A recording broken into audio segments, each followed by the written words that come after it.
yang mempengaruhi persalinan salah satunya yaitu passenger. Faktor passenger yaitu adalah sesuatu yang mencakup seluruh bagian janin dan juga bagian konsepsi yang melalui jalan lahir. Nah, unsur utama dalam faktor passenger ini yaitu ada ukuran dan bentuk kepala janin, sikap, posisi, presentasi, dan juga letak janin. Nah, plasenta dan juga selaput ketuban itu dianggap sebagai bagian dari faktor passenger karena harus melalui jalan lahir bersama dengan bayi. Nah, yang pertama saya akan menjelaskan terlebih dahulu anatomi kepala janin. Dimulai dari bagian mentol atau dagu, lalu ada os mandibularis yaitu rahang bawah dan os maxillaris yaitu rahang atas. Lalu ada os orbitalis yang melindungi bagian mata, lalu ada glabella daerah di antara alis. Selanjutnya ada os frontalis, os temporalis, os parietal dan os occipital. Lalu di sini ada fontanella minor dan di atas ini ada fontanella mayor. Lalu ada di sini ada sutura, di sini sutura sagittalis, yang ini ada sutura coronaria dan yang terakhir ada sutura lambdoidea. Selanjutnya, saya akan menjelaskan mengenai cara mengukur diameter kepala janin. Yang pertama dari mentovertikal dari daerah dagu hingga ke atas fontanella minor. Lalu ada occipitofronto dari os occipital hingga ke os frontalis. Lalu selanjutnya ada submentobregmatica dari bawah dagu hingga ke daerah fontanella mayor. Lalu yang terakhir dari occipitobregmatica dari daerah bawah occipital hingga ke daerah fontanella mayor. Selanjutnya ada sikap. Sikap itu mengacu pada kepala, punggung, dan anggota lainnya seperti fleksi, yaitu kepala menepuk atau dagu mendekati dada. Ada pula ekstensi, yaitu kepala menjauh dari tubuh atau dagu menjauh dari dada. Lalu ada presentasi. Presentasi adalah bagian terendah janin atau bagian janin yang pertama kali masuk pintu atas panggul. Yang pertama ada presentasi belakang kepala seperti ini, presentasi bokong seperti ini, dan presentasi bahu seperti ini. Nah, selanjutnya ada letak. Letak menggambarkan orientasi tulang belakang janin terhadap sumbu ibu. Yang pertama ada letak longitudinal atau tegak, yaitu tulang belakang janin sejajar dengan sumbu tubuh ibu. Yang kedua ada letak transversal, yaitu tulang belakang janin melintang terhadap sumbu ibu. Dan yang ketiga ada letak oblik. Untuk lebih jelasnya bisa dilihat pada gambar berikut.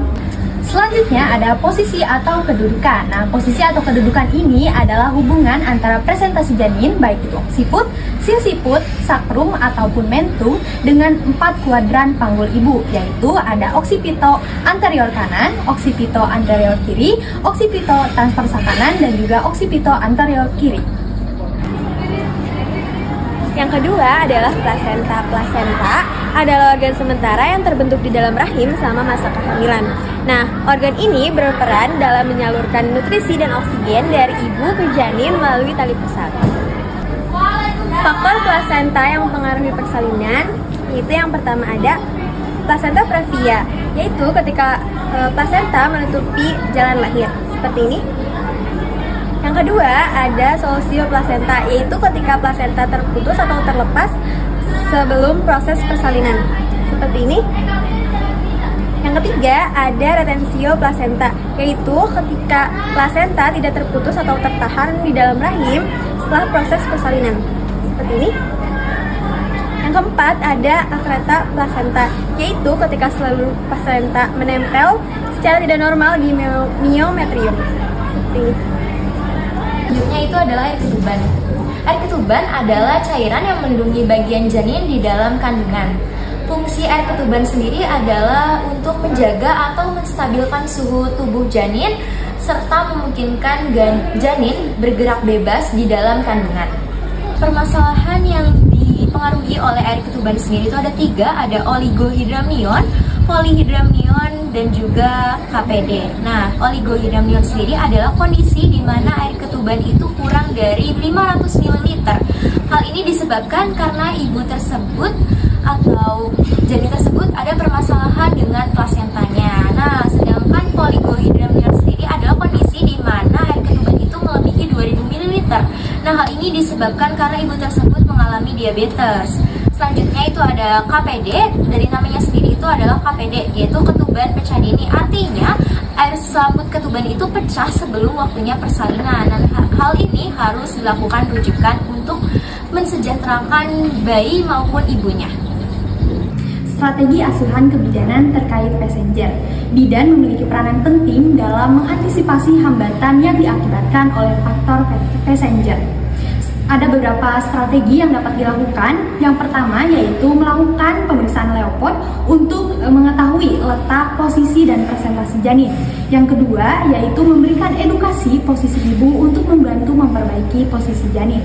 Yang ketiga yaitu kolaborasi dengan tenaga kesehatan lainnya jika ditemukan ketidakcocokan antara kepala dan juga panggul. Dan yang keempat yaitu rujukan cepat bila ditemukan presentasi lintang atau plasenta previa.